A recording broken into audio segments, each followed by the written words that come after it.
Olá a todos, muito obrigado por ter você comigo aqui novamente, seja bem-vindo mais uma vez a mais um vídeo inédito aqui nesse canal, tenham todos um bom início de semana, é um prazer enorme ter vocês aqui comigo mais uma vez. Pessoal, hoje eu gostaria de comentar sobre The Cabin in the Woods, O Segredo da Cabana, filme de 2011 dirigido e escrito por Drew Goddard. É um filme então de terror que mistura elementos de comédia, tá? E claro que eu tenho que trazer um pouco do contexto da pré-produção, tá? Porque você teve um processo rápido, né, na escrita do roteiro, teve uma longa espera devido a alguns problemas financeiros do estúdio, e aí o filme acabou sendo criado pelo Joss Whedon e o Drew Goddard, diretor, como uma carta de amor e ódio ao gênero terror, né, vamos dizer assim, porque o filme se propõe a dissecar clichês, enquanto também ao mesmo tempo homenageia grandes clássicos do terror. O diretor o Drew Goddard e o Joss Whedon então trabalharam juntos, colaboraram no roteiro, queriam revitalizar o gênero terror. Aí eles finalizaram o roteiro em 3 dias e aí eles queriam que a história fosse desenvolvida para poder garantir uma coesão metalinguística, né? Então o que que eles fazem?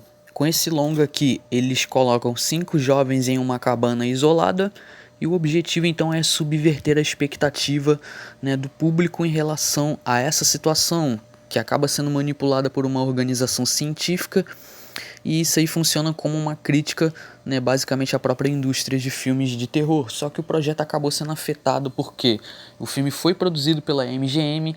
Depois da finalização da produção, a MGM acabou então entrando em sérias dificuldades financeiras e pediu a falência, e isso acabou congelando o lançamento do filme por 2 anos. Então o filme ficou praticamente na geladeira por 2 anos. A produção, que deveria ter saído por volta de 2010, ficou sem distribuidora, até então que a Lionsgate acabou adquirindo os direitos em 2011, e também houveram planos para converter o filme para 3D, né? Mas a ideia acabou sendo abandonada após o atraso e o filme foi lançado em 2D mesmo em abril de 2012, basicamente.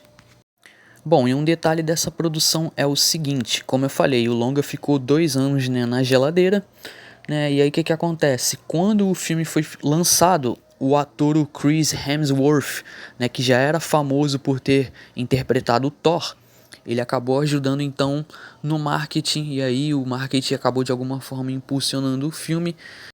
Bom, e aí eu vou parabenizar aqui a equipe de efeitos especiais, né, responsáveis pela maquiagem e pelo figurino também. Trabalharam intensamente para criar dezenas de monstros, várias criaturas diferentes, né, que acabam de alguma forma referenciando alguns clássicos como Evil Dead, Hellraiser, Sexta-feira 13, né, e entre outros. O filme acaba apresentando uma sátira de terror metalinguística, onde 5 jovens inicialmente vão para uma cabana isolada e se tornam alvos de monstros. O grande segredo então é que os eventos são controlados por um laboratório subterrâneo que manipula os clichês do terror para poder satisfazer entidades antigas e evitar o apocalipse usando sacrifícios humanos. O longa então acaba apresentando esses 5 amigos, né, estereotipados, que inicialmente apresentam uma dinâmica bem parecida com a apresentada na franquia Evil Dead, de você colocar 5 amigos para explorarem uma cabana isolada, né, e aí eles estão vulneráveis, estão direcionando para um perigo, só que o filme acaba oferecendo uma experiência divertida, porque ele vai subvertendo aos poucos as nossas expectativas. Então você tem aquele cara mais machão, você tem aquela estereótipo de loura burra, a moça virgem, né, mais recatada, o cara sábio, aquele cara que, né, que é tipo assim, estereotipado de forma negativa com o uso de drogas, né? E aí o que que acontece? A equipe técnica, que é chefiada por cientistas, eles utilizam gases para alterar então comportamentos, liberam feromônios e aí acabam controlando alguns monstros através da tecnologia, então forçando os jovens a morrerem em uma ordem específica. E aí você percebe que o filme é bastante divertido, porque ao longo da trama o filme vai questionando então a necessidade repetitiva, né, de sacrificar jovens em clichês do terror, tratando esse gênero como um ritual necessário, né, vamos dizer assim. E aí os técnicos manipulando a situação representam os diretores e o público, né, evidenciando então a busca por entretenimento, então através do medo ou do sofrimento, né, algo desse tipo. E aí você percebe o seguinte, eles estão ali numa espécie de reality show controlado, né? Como se fosse mais ou menos isso.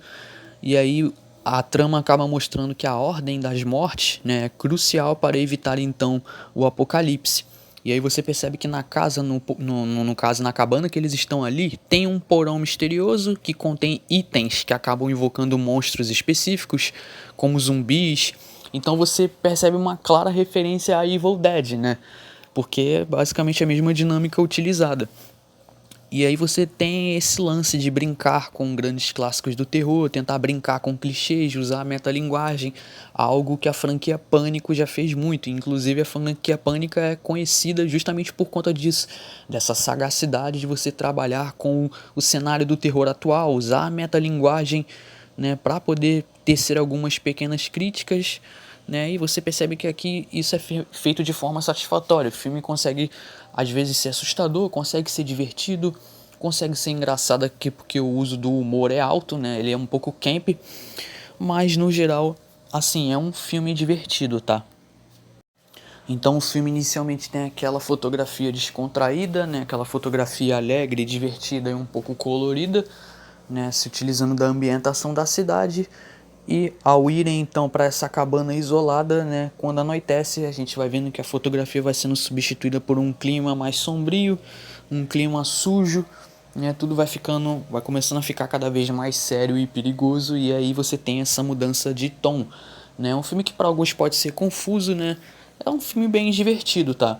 Você tem banhos de sangue, obviamente, porque como eu falei, o filme se propõe a criticar certos clichês do terror e aí vai jogando tudo, né, e vai começando a brincar com tudo de uma maneira bem criativa que não tinha sido visto antes, tá? O filme teve um orçamento então de 30 milhões de dólares e acabou até tendo um bom resultado nas bilheterias, arrecadou 69 milhões, quase 70 milhões, né? E aí foi uma tentativa deles de brincar, subverter, adicionar essa narrativa metalinguística que funciona, tá? Eu fecho O Segredo da Cabana com a nota 7. Bom, vou fechando a análise por aqui, esse seria meu comentário por hoje. Se gostou, por favor, deixe seu like, comente sua opinião abaixo. Muito obrigado a todos que me acompanham, muito obrigado a todos pela paciência e pela atenção. Vou ficando por aqui. Por hoje é isso, muito obrigado a todos e até mais.